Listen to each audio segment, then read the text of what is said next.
Muy bien, estábamos en la clase pasada, antes de hablar de Galileo propiamente dicho, vimos, bueno, la importancia que tuvo el padre, ¿no? Vincenzo.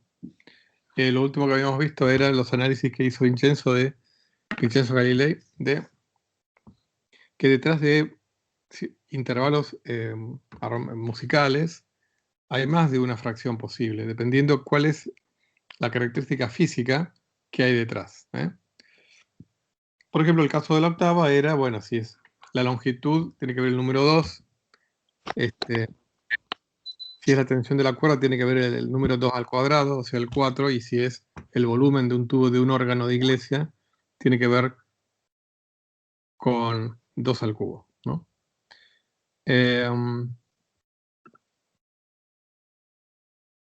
Entonces,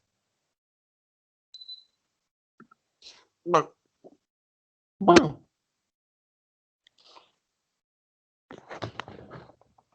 en la época que Vincenzo hizo estos experimentos, Galileo estaba viviendo justamente con... O sea, su hijo Galileo estaba viviendo con él, ¿no? En la casa de Florencia. Porque, bueno, por distintas cuestiones, en 1585 había abandonado medicina y había retornado a la casa del padre, o sea, a su casa, digamos. La medicina no era lo de Galileo. Así que ahí compartió Galileo con su padre 2 o 3 años valiosos para su formación intelectual. En 1589, Galileo vuelve a Pisa, pero ya con un cargo de profesor de matemáticas, que era el fuerte de Galileo, las matemáticas. 2 años después fallece Vincenzo y le deja, digamos, todos sus libros, sus manuscritos, se los deja a Galileo. Con lo cual, bueno, seguramente en algún momento entre 1585 y 1590 Galileo toma contacto con las ideas de Copérnico a través del libro que tenía el padre en su biblioteca, ¿no? El libro de Copérnico. No vamos a hablar en forma lineal sobre la vida de Galileo, nos llevaría demasiado tiempo. Vamos a ir comentando cuestiones, ideas, episodios de la vida de Galileo. Así vamos a ir por ahí saltando de aquí por allá entre año y año y demás.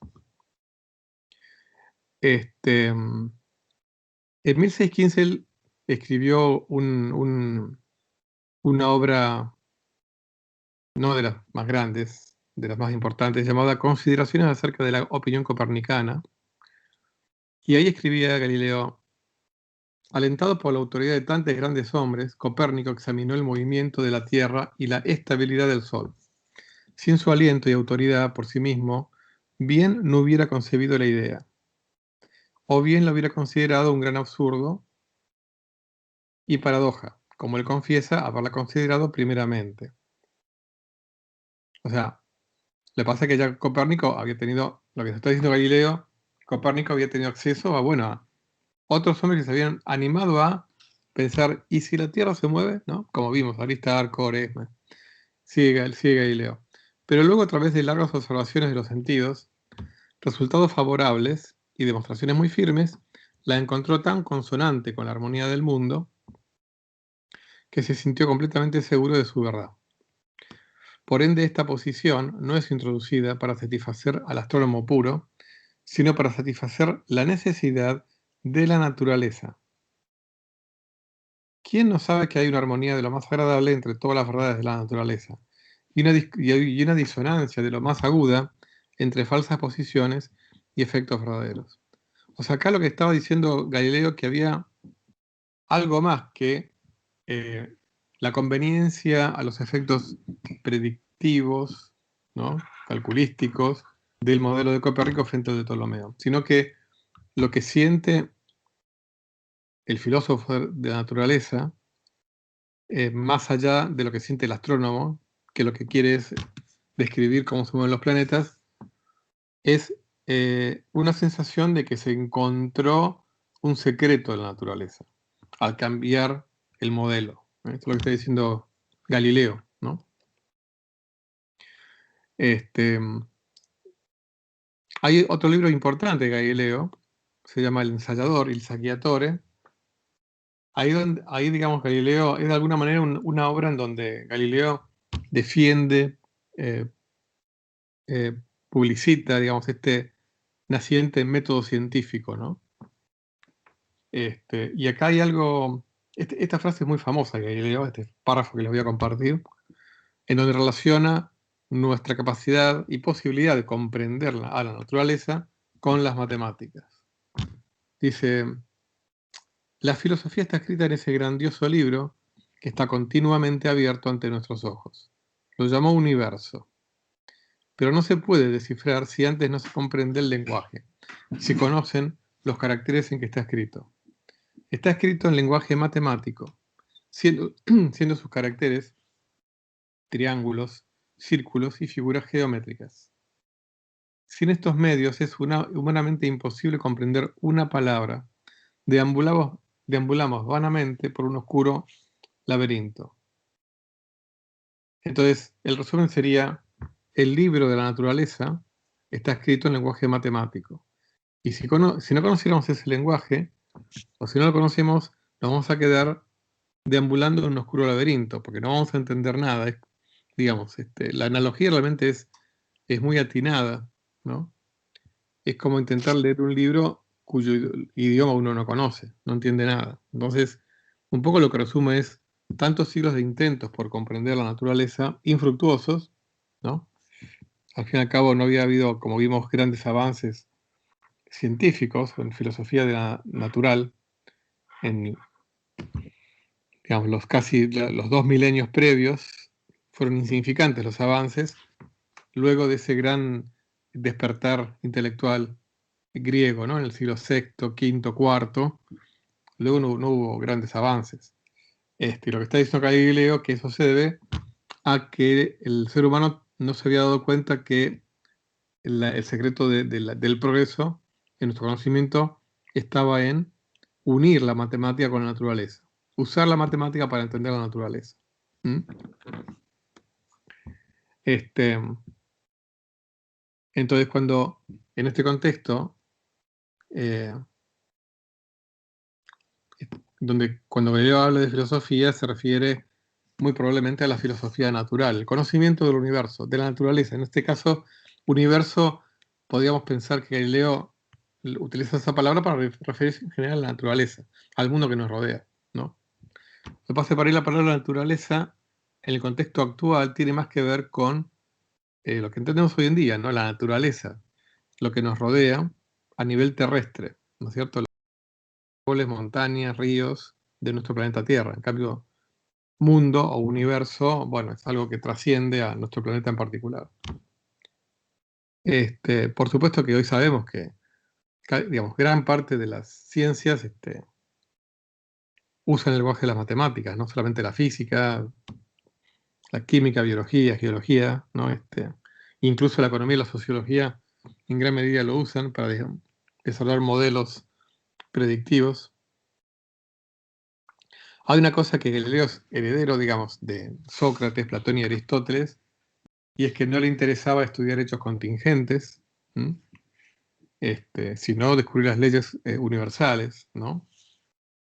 En ese sentido hay una línea, ¿no?, que los une. Pero bueno, el gran descubrimiento de Galileo, que en realidad, como vimos, ya lo venían de a poquito descubriendo algunos antecesores de él en los 2 siglos previos, pero bueno, él es como que lo da un gran salto adelante, es que las matemáticas son unas herramientas esenciales para llegar a ese conocimiento universal. O sea, para lograr estudiar los universales de los cuales hablaban Sócrates, Platón y Aristóteles, tenemos que utilizar las matemáticas, ¿eh?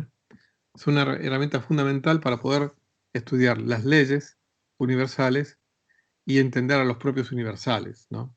Si es que existen. Entrando un poquito del Galileo físico, esto lo cuenta el propio Galileo.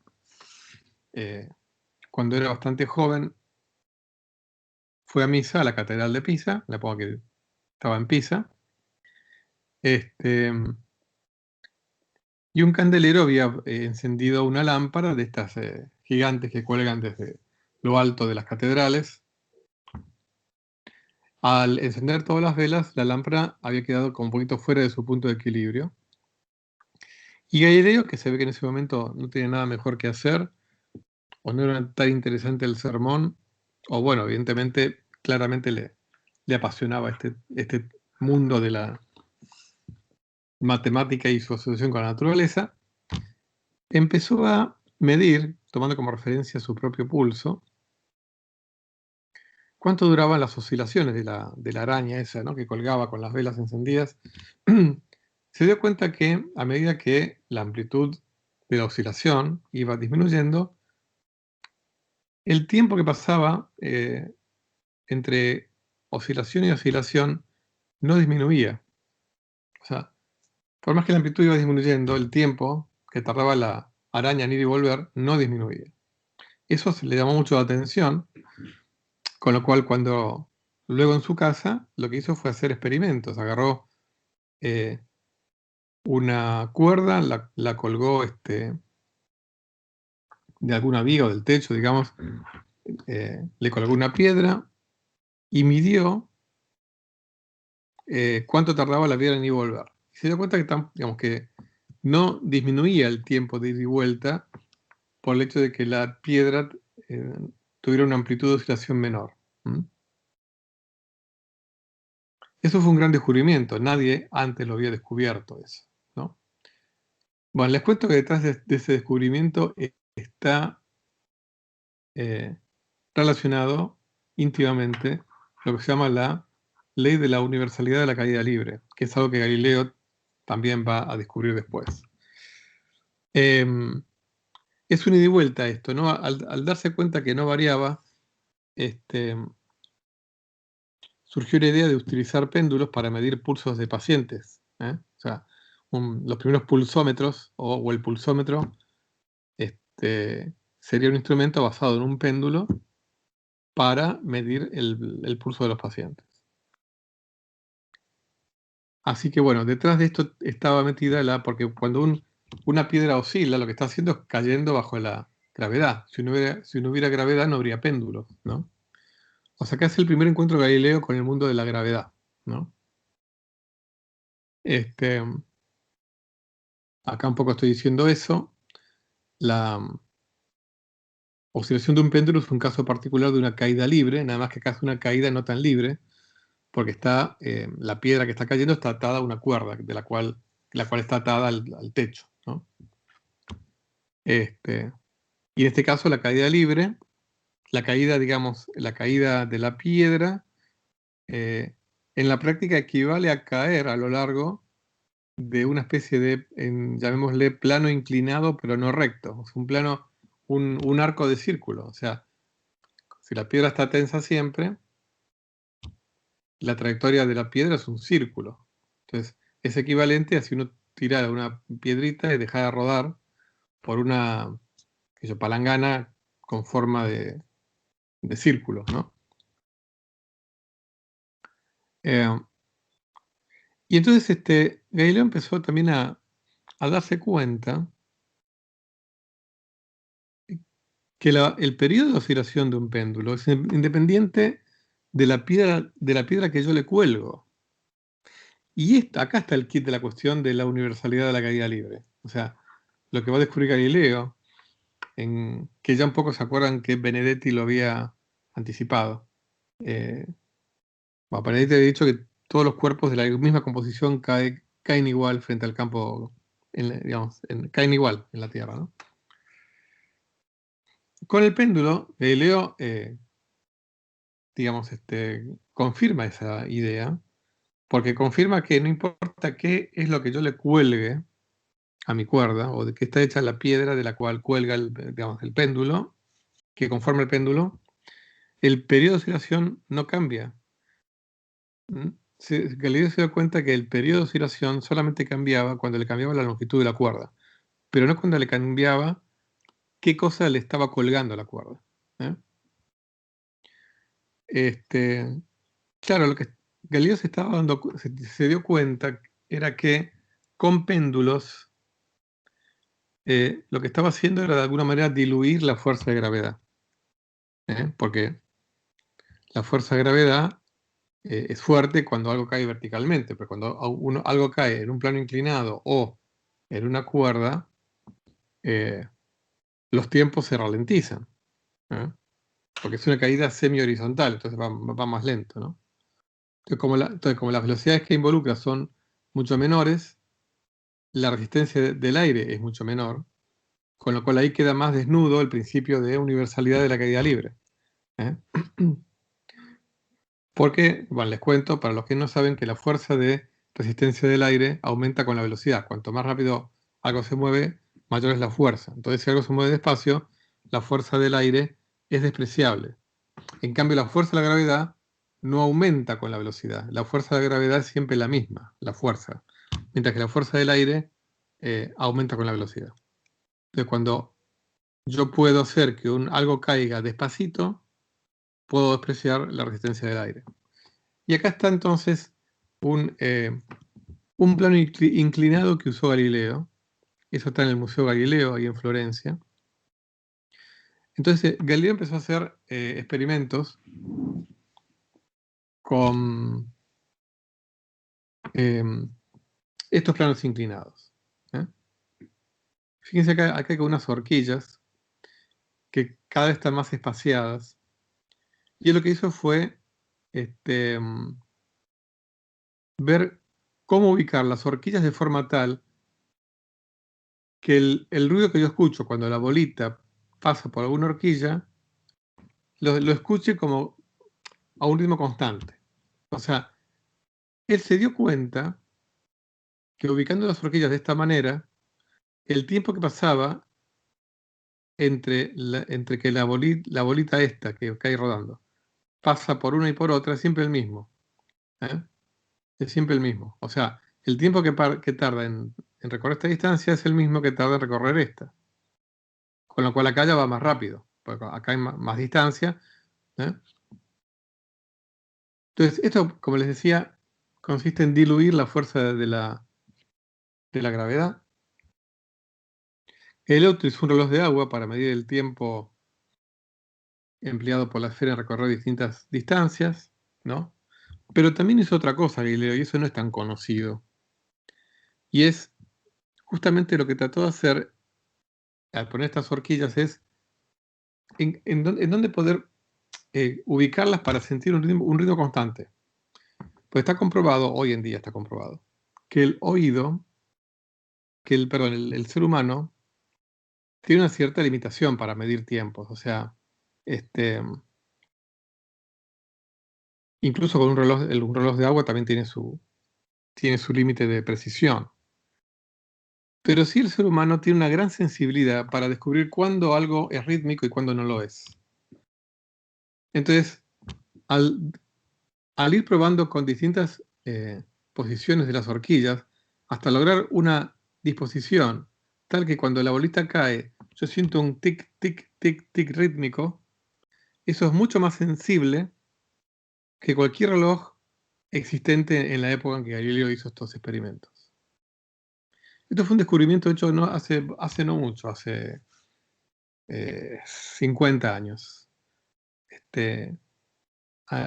Historiadores de la ciencia haciendo estudios sobre manuscritos encontrados de Galileo se dieron cuenta que Galileo justamente lo que hacía era buscar disposiciones que le dieran al sonido del clic clic un carácter rítmico.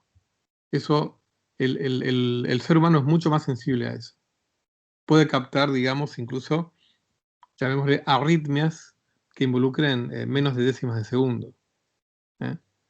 Mientras que uno no puede medir una décima de segundo. O sea, uno cuando mide tiempos, uno sin ninguna ayuda de un instrumento preciso, tiene una cierta limitación de que segundo, medio segundo. En cambio, uno puede detectar arritmias que involucren menos de décimas de segundo.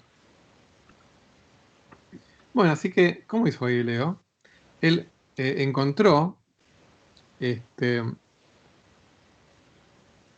cuando disponían estas horquillas de forma tal que las distancias entre horquilla y horquilla estuvieran en esta proporción 1, 3, 5, 7, le daba que el clic-clic era rítmico. ¿Eh? O sea que concretamente acá habría, si esta disposición, porque por ahí, ojo, esta foto hay que ver si esta disposición es si acá esta distancia es 1, acá sería 3, que no es el caso acá, ¿no? O sea, acá habría que sacar posiblemente 1, 3, 5, 7, de forma tal que el clic-clic fuera rítmico. ¿Ok? Entonces, esta ley matemática, es decir, bueno, en el primer segundo recorre 1 unidad, no importa cuál, pongámosle 1 centímetro. En el segundo segundo recorre 3 centímetros. En el tercer segundo recorre 5. En el cuarto segundo recorre 7. ¿Eh?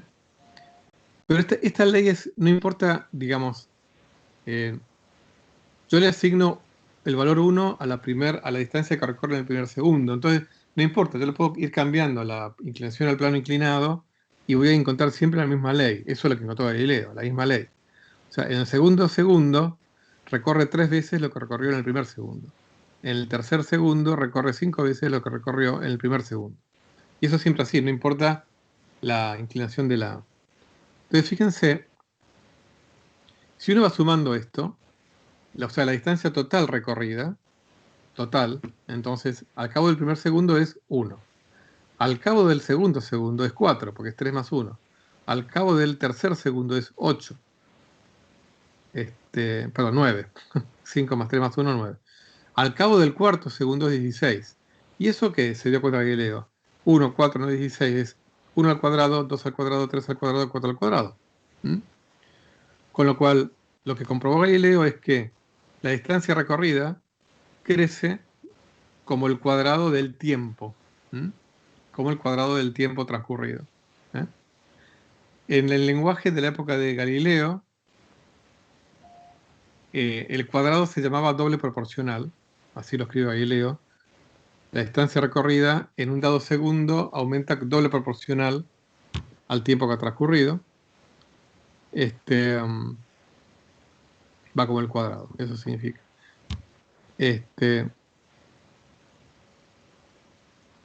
Pero como las distancias recorridas en un dado segundo crecen así, 1, 3, 5, 7, entonces eso tiene que ver con la velocidad. O sea, la distancia recorrida en un dado segundo aumenta.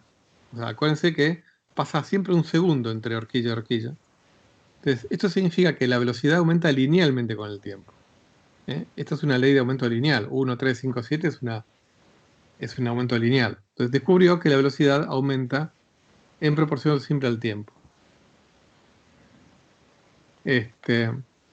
Bueno, en 1632, Galileo publica una de sus dos obras más famosas y más significativas, llamada, acá está la portada dibujada por un tal Stefan de la Bella, el frontispicio y la portada acá, del diálogo acerca de los dos máximos sistemas del mundo, escrito en italiano, diálogo sopra i due massimi sistemi del mondo tolemaico e copernicano. O sea, los dos máximos sistemas se refiere al modelo cosmológico de Ptolomeo y el de Copérnico.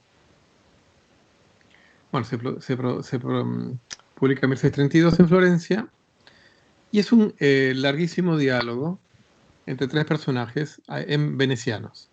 Salviatus representa las ideas de Galileo. Sagredus es alguien que lo que quiere es aprender, tiene espíritu crítico y mente abierta. Y Simplicius sería un dogmático representante del escolasticismo aristotélico, cerrado de mente, cuyo objetivo es defender las ideas de Aristóteles y de Ptolomeo frente a estas revoluciones o intentos revolucionarios de Copérnico y ahora de Galileo, ¿no? Entonces hay un fragmento, en mis apuntes hay fragmentos más largos, acá hice una selección, fragmentos este es un fragmento en donde están discutiendo sobre, digamos, Simplicius argumenta que la Tierra no se puede mover, el argumento de siempre, porque si no, cuando lanzáramos una piedra caería lejos nuestro, ¿no? Entonces Salviatus, o sea, Galileo, ¿no? Dice, Aristóteles dice que el argumento más convincente de la inmovilidad de la Tierra es ver que los proyectiles, arrojados o disparados verticalmente hacia arriba, vuelven perpendicularmente por la misma línea al mismo punto del cual fueron arrojados o disparados. Ahora bien, yo puedo comenzar a deshacer estos nudos. Pregunto a Simplicius. En el caso de que uno negara a Ptolomeo y Aristóteles que los pesos que caen libremente de lo alto descienden en una línea recta y perpendicular, esto es, directamente al centro, ¿qué medios emplearíamos para probarlo? ¿No? O sea, ¿cómo haríamos para probar? Olvidémonos si la Tierra se mueve o no. ¿Cómo probaríamos para probar que en el caso de un móvil, digamos, la piedra no cae paralela a la Tierra, perpendicular a la Tierra, ¿no? Entonces dice Simplicius, por medio de los sentidos que nos aseguran que la torre o la altura está a plomo, o sea, bien perpendicular, y nos muestran que la piedra se desliza a lo largo de la pared sin inclinarse el grosor del pelo a un lado o a otro, y se posa en el suelo exactamente debajo del punto del que se la dejó caer, ¿no? O sea, hace referencia al experimento de tirar una piedra desde lo alto de un edificio y ver que la caída es siempre al ras de la pared, ¿no? Dice Salviatus, pero ocurriera que el globo terráqueo girara y por tanto se llevara la torre con él, y que la piedra entonces rozara y se deslizara a lo largo del lado de la torre. ¿Cuál debería ser su movimiento entonces? Dice Simplicius, en este caso hablaríamos de sus movimientos, porque tendría uno por el cual descendería de lo alto al suelo y tendría otro siguiendo el movimiento de la torre dicha. Entonces dice Salviatus, así que su movimiento se compondría de dos. De esto se seguiría que la piedra no describiría una simple línea recta perpendicular, sino una transversal y acaso no recta. Acá lo que está haciendo Salviatus, o sea Galileo, es irlo llevando Simplicius a aceptar la idea que este es otro gran descubrimiento de Galileo, que es la de la composición de los movimientos. Estos días estamos rodeados de ejemplos de composición de movimientos. Lo que está queriendo decir Galileo. Entonces, si yo me muevo desde un caballo y arrojo una piedra verticalmente, la piedra no va a caer verticalmente, porque la piedra venía con el movimiento que tenía el caballo y que tenía yo. La piedra va a correr un movimiento compuesto. Eso es lo que dice Galileo, y Salviatus lo acepta esto. O sea, lo acepta la idea de la composición de... Perdón, Simplicius lo va aceptando. Cuando dice, tendría otro siguiendo el movimiento de la torre dicha.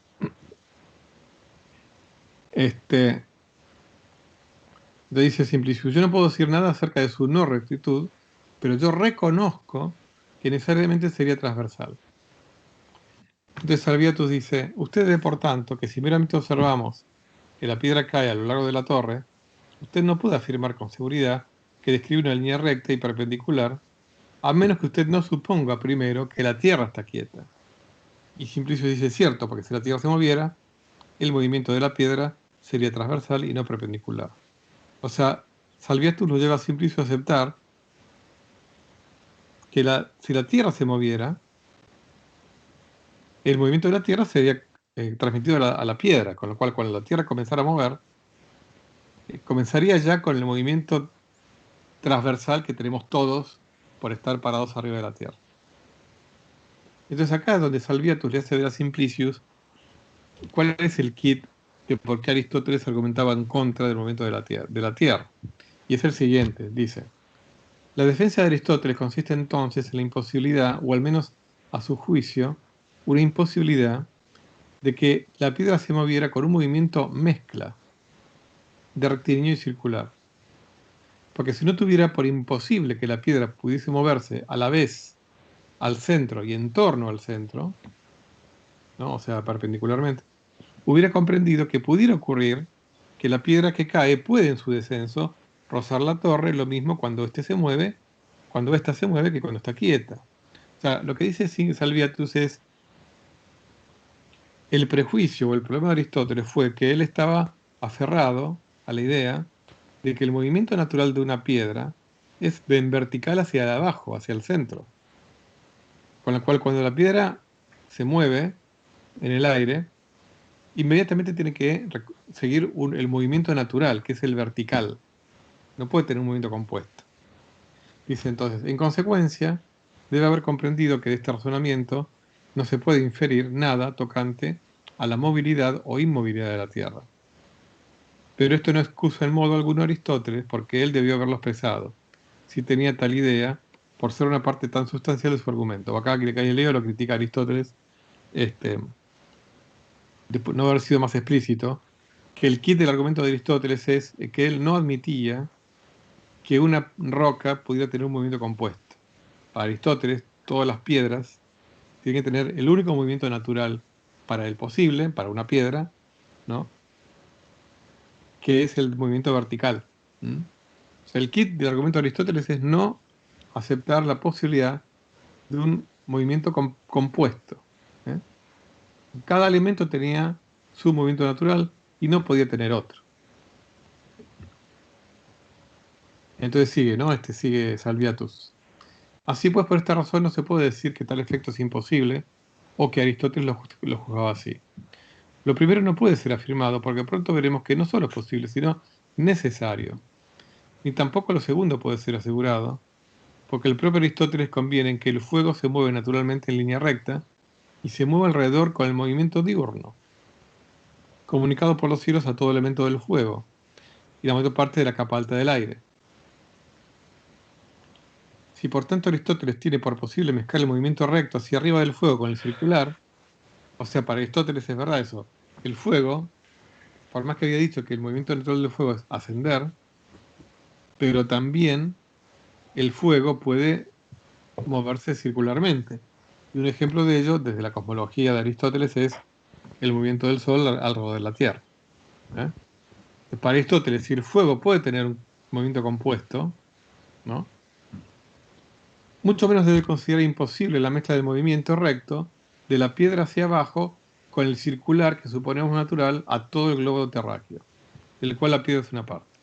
Acá lo que dice Salviatus es, el kit es aceptar que si el fuego puede tener un movimiento compuesto, la Tierra, cuando digo la Tierra es el elemento Tierra, el cual incluye a la roca, a las piedras, puede tener también un movimiento compuesto. Ahora, fíjense cuánto prejuicio, ¿no? Porque, bueno, de hecho Aristóteles, acuérdense que para explicar cómo una piedra podía, cuando uno la arrojaba, podía describir un movimiento no vertical durante un tiempo, decía que el aire la seguía empujando, ¿no? O sea que,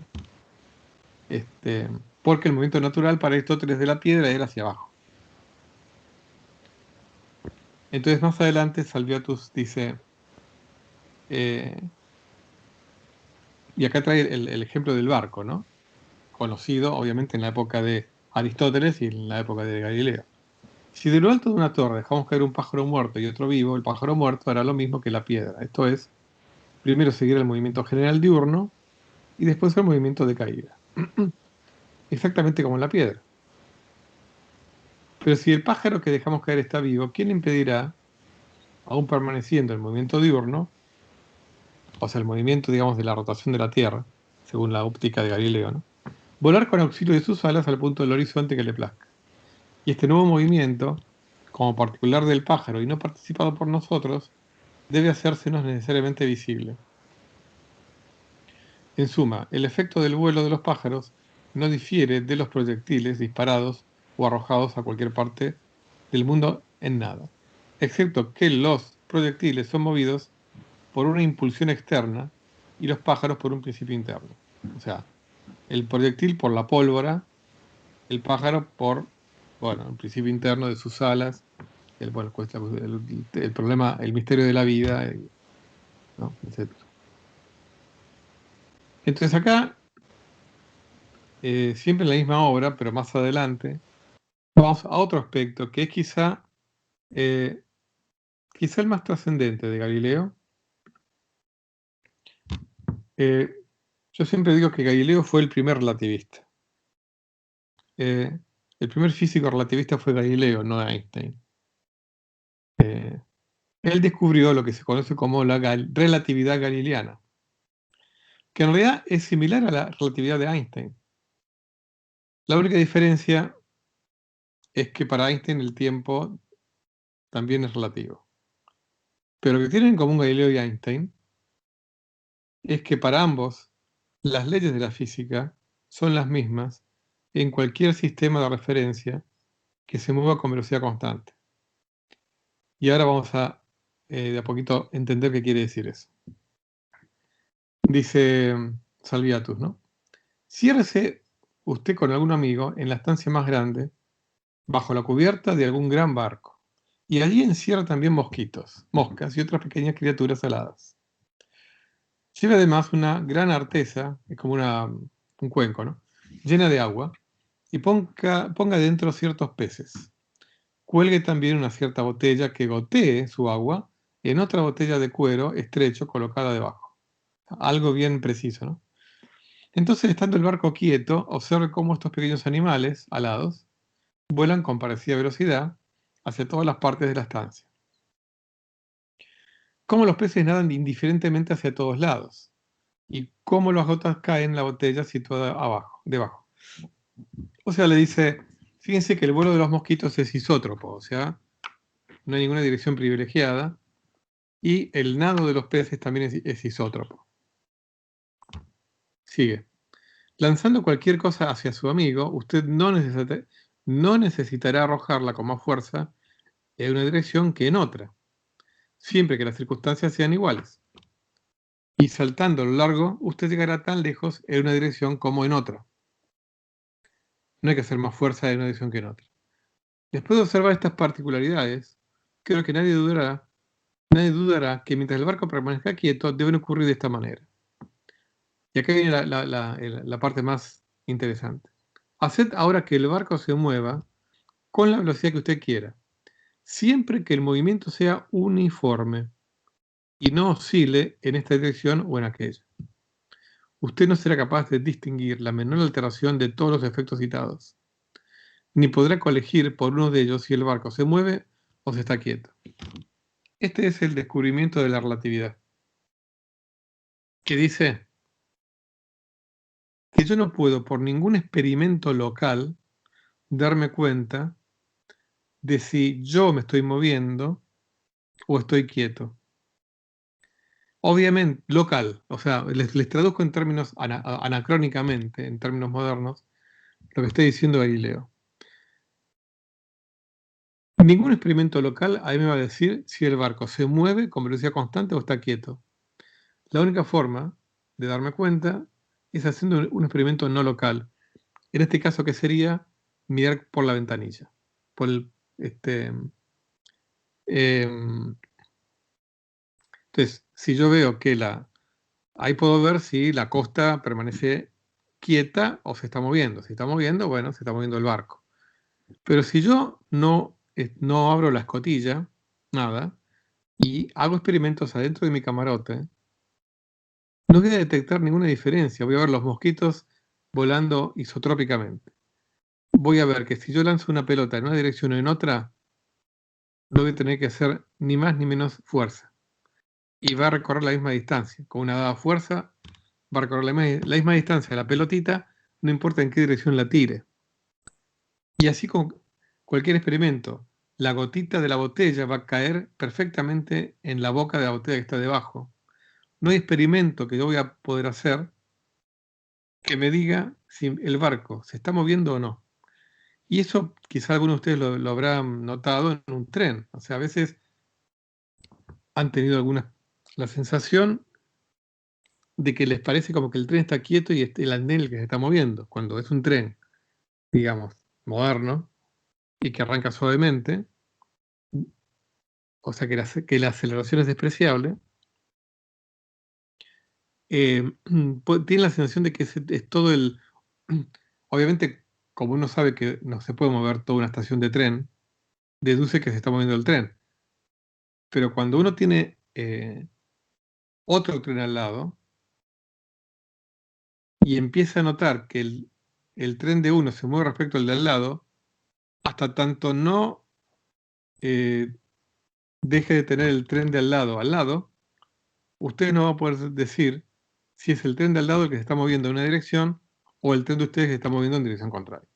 Todo eso lo descubrió Galileo y lo vertió en esta, digamos, memorable, este memorable fragmento, ¿no? Acá es el nacimiento de la relatividad, realmente. Entonces sigue, ¿no? La causa de esta correspondencia de los efectos es que el movimiento del barco es común a todas las cosas que hay en él e incluso el aire. Yo he supuesto que estas cosas estaban encerradas en la estancia. Pero en el caso, o sea que el aire dentro del camarote también se mueve junto con el barco.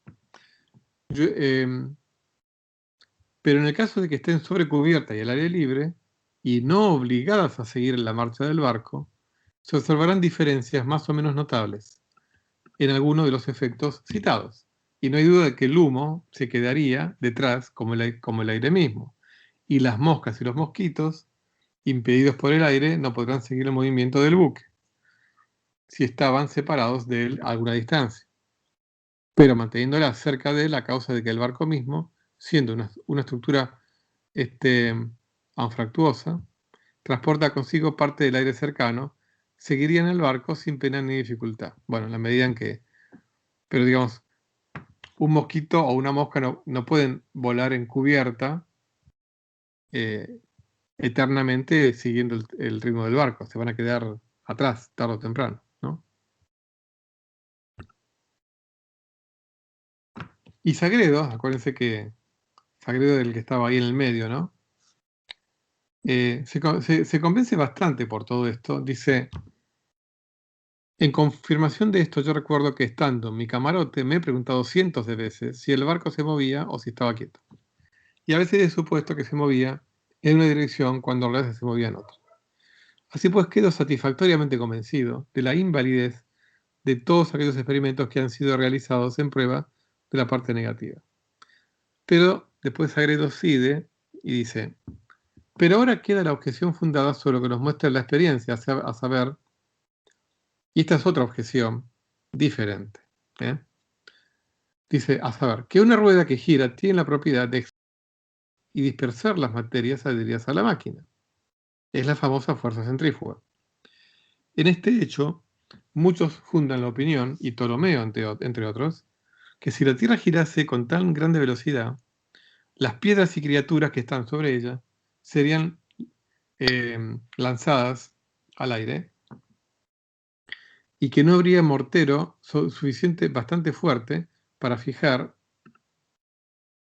los edificios a sus cimientos de modo que no sufrieran semejante expulsión.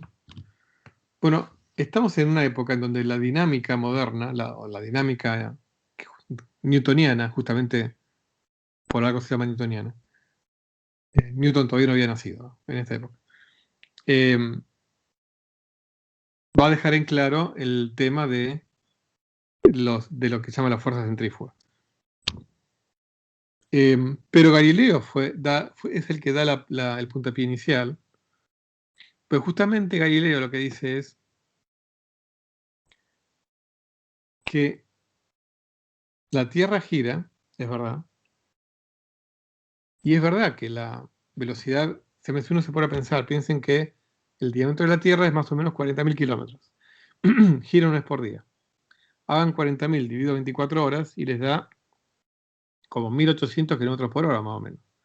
O sea, nos estamos moviendo a 1.800 kilómetros por hora respecto del, llamémosle, un sistema de referencia que estuviera en reposo con respecto al Sol. Es verdad, nos estamos moviendo a 1.800 kilómetros por hora. ¿Por qué no lo sentimos eso? Bueno, entre otras cosas porque el aire también se está moviendo a 1.800 kilómetros por hora. ¿Y por qué no nos vemos expelidos hacia el espacio exterior? Como ocurriría si estuviéramos en una calecita, imagínate una calecita que esté girando a una velocidad tal la velocidad, digamos, en el borde de la calecita, que fuera de 1800 km por hora. ¿Se imaginan? Que no resistiríamos ni 2 segundos. Ni por más que nos agarráramos del caño, estaríamos, digamos, en posición perpendicular al caño un segundo y saldríamos despedidos. Porque, y acá Galileo es el que primero lo encuentra, un movimiento circular con velocidad tangencial constante no es un movimiento, es un movimiento acelerado también. Porque, y acá tiene que ver justamente con esto del descubrimiento del movimiento compuesto. Si los movimientos se pueden componer, entonces el movimiento no está descrito solamente por la magnitud de la velocidad a la cual yo me estoy moviendo, sino también la dirección hacia la cual me estoy moviendo. O sea, Galileo es el que descubre que la velocidad es un concepto que en términos modernos llamaríamos vectorial. O sea, es una magnitud, perdón. O sea, Galileo es el que descubre que la velocidad es una magnitud que se describe no con un solo número, que sería la rapidez, o sea, cuántos kilómetros por hora, sino que en realidad necesito, bueno, hoy en día diríamos 3 números, porque necesito, digamos, en el espacio tridimensional, necesito la magnitud de la rapidez, ¿no?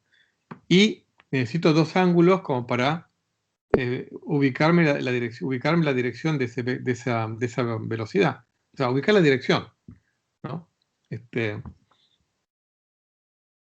Básicamente necesito 3 números para definir una velocidad. Eso lo descubre Galileo. Entonces, una velocidad, o sea, es verdad, una velocidad con magnitud constante, pero que esté constantemente cambiando de dirección, que ocurre con el movimiento circular, que la velocidad va cambiando constantemente de dirección, ¿no? Obviamente eso va a implicar una aceleración, ¿eh? Pero es una aceleración que tiene que ver con el cambio de dirección de la velocidad. Galileo hizo el cálculo de cuál es la fuerza, o sea, cuál es la aceleración que sentimos producto de que la Tierra gira. Galileo midió cuál es fue el que primero midió cuál es la aceleración de la gravedad. Bueno, les cuento que la aceleración tiene unidades de metros por segundo al cuadrado, porque cuál es la velocidad de la velocidad, o sea, cuánto cambia la velocidad por segundo. Ya de por sí la velocidad tiene unidades de metro por segundo, o de distancia sobre tiempo. La aceleración tiene unidades de distancia sobre tiempo al cuadrado, como saben los que estudian física o ingeniería.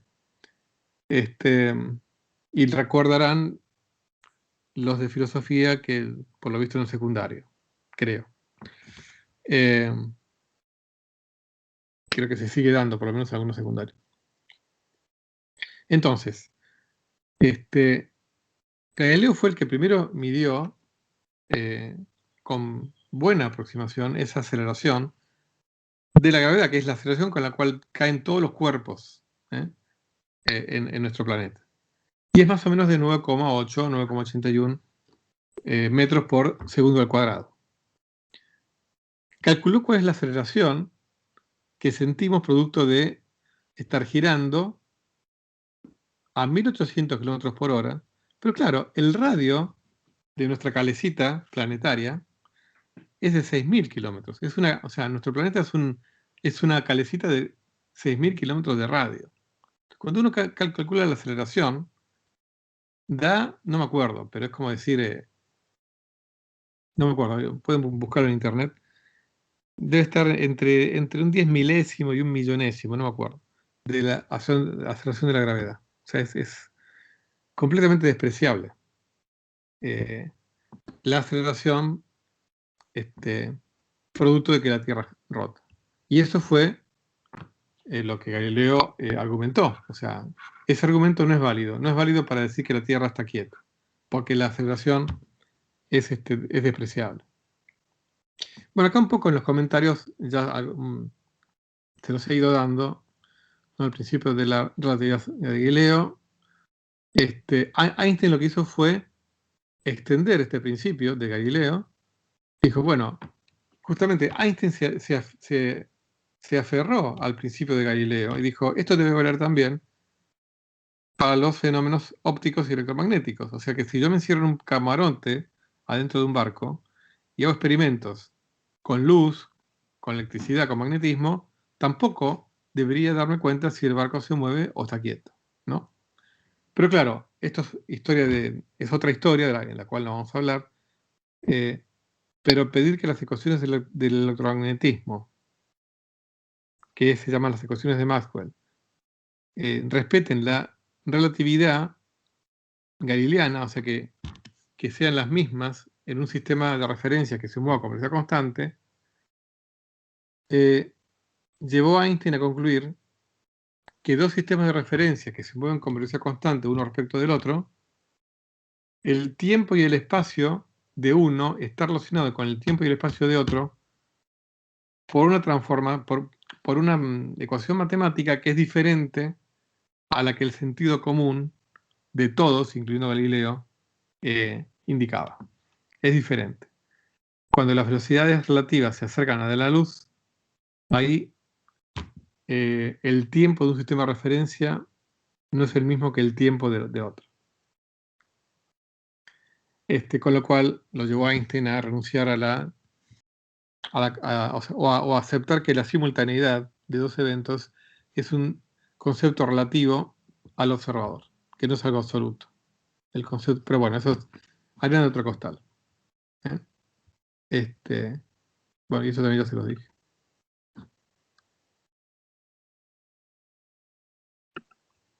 Vamos a seguir 5 minutitos más.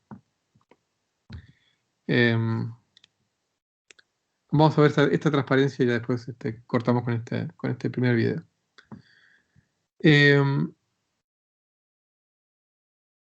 Ya, digamos, en cuanto a Galileo, como si quieren, filósofo de la ciencia, tiene otro fragmento en la misma obra, cuando se pone a hablar del concepto de causa, ¿no? Y vamos a compartir este fragmento. Dice, te equivocas, Simplicio. Esto se refiere a ponerle un nombre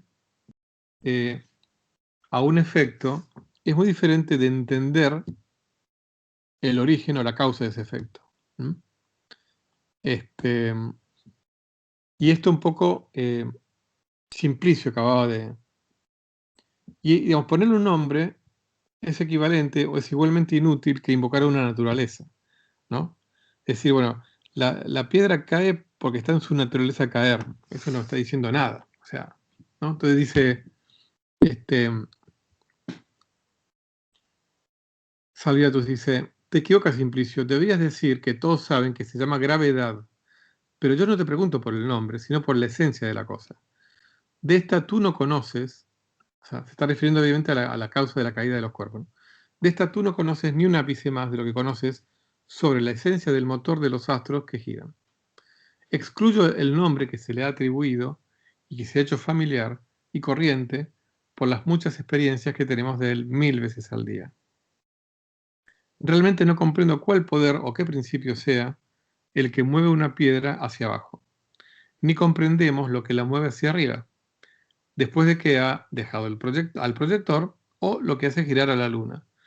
Meramente hemos asignado, como he dicho, al primero el nombre más específico y definido de gravedad, mientras que al segundo le asignamos el término más general de potencia impresa, virtud impresa. Fíjense que todavía acá, digamos, el concepto de inercia es algo que se va desarrollando a lo largo de la vida de Galileo, pero no termina de estar del todo desarrollado, ¿no?